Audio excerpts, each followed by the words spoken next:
Hey everyone, this is Fernando doing another video for Modern Survivalist.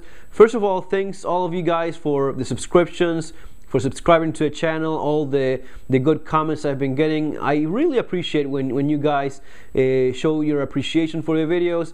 I know they're not great or anything, I just do my best effort.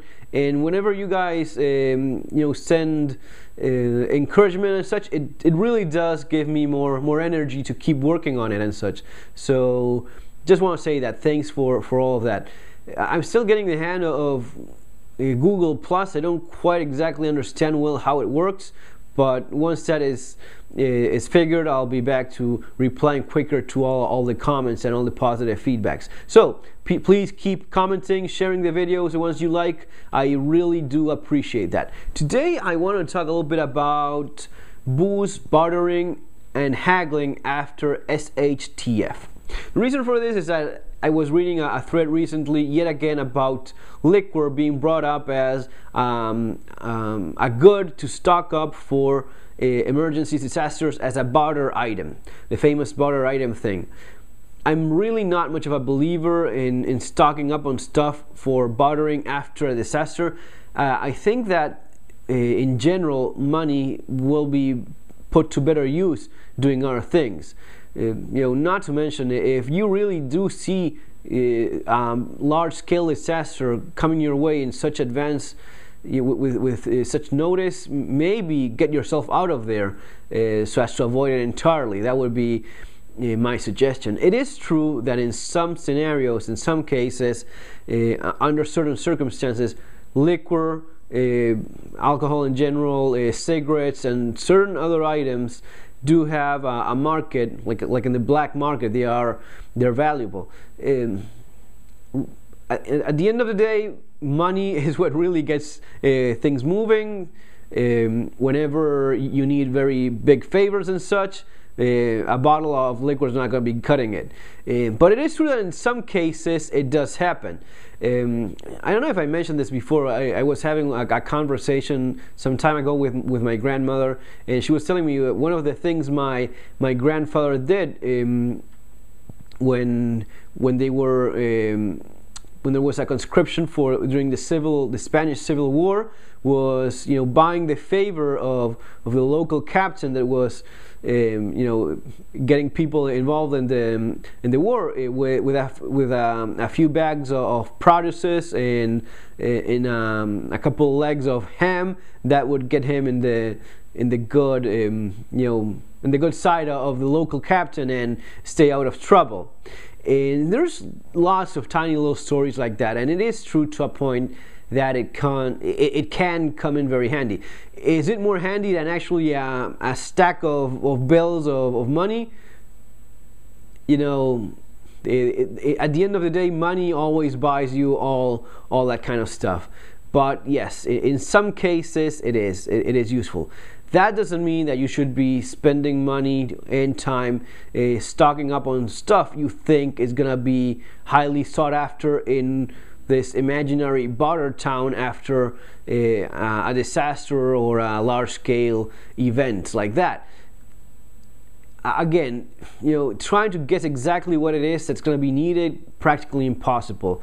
Liquor, cigarettes, and other stuff, yeah, sure, but at the end of the day, it's not going to be more valuable than money or even gold. Which gold, if we look at it that way, during the Second World War, many Jews actually managed to escape Nazi Germany by buying their freedom with gold and relocating and escaping the concentration camps because of that. True to a point, then after that it was just taken away from them and they were thrown in concentration camps nonetheless, no matter how much money you had. But during a gap of time, if you saw it happening in advance, many actually managed to do that, buying their way out of that disaster. So at the end of the day, maybe saving up the money is going to be more practical, more useful, no doubt, than waiting for Barter Town to happen and you using your liquor and cigarettes and whatnot. Now, I still like to talk a little bit about what it is since we're talking about bartering, I also like to throw in there the idea of haggling and learning and practicing this as a valuable skill. Haggling is basically learning to always fight for a little bit less to pay, or a little bit more when you're on the other end of the transaction. And it is true that you cannot practice this. Most people will not practice this on a daily basis. You cannot go to Walmart and try haggling with people over there. But especially when you're buying stuff in yard sales or use stuff over the internet, and you have the opportunity of personal transaction. In those cases, you get the opportunity. Garage sales, again, car boot sales, those are all good moments to practice this as a valuable skill. It's not only about that. Once you get a little bit used to it, and you don't feel that self-conscious about it, you can implement it in many other ways, not only in small transactions, but at the end of the day, it's basically the same skill you're going to be using when asking for a raise, when going after a new job, and when discussing your wages, your salary, when discussing a deal of any kind. It is a valuable skill set to have, always learning how to ask for a little bit more during the deal. And actually, something that it does involve booze. I didn't buy this bottle of oldie Irish single malt whiskey, and that's the beginning of this short story. I was actually looking for some furniture. I needed a table, and I had my eye on one that I saw in one of these online used product things.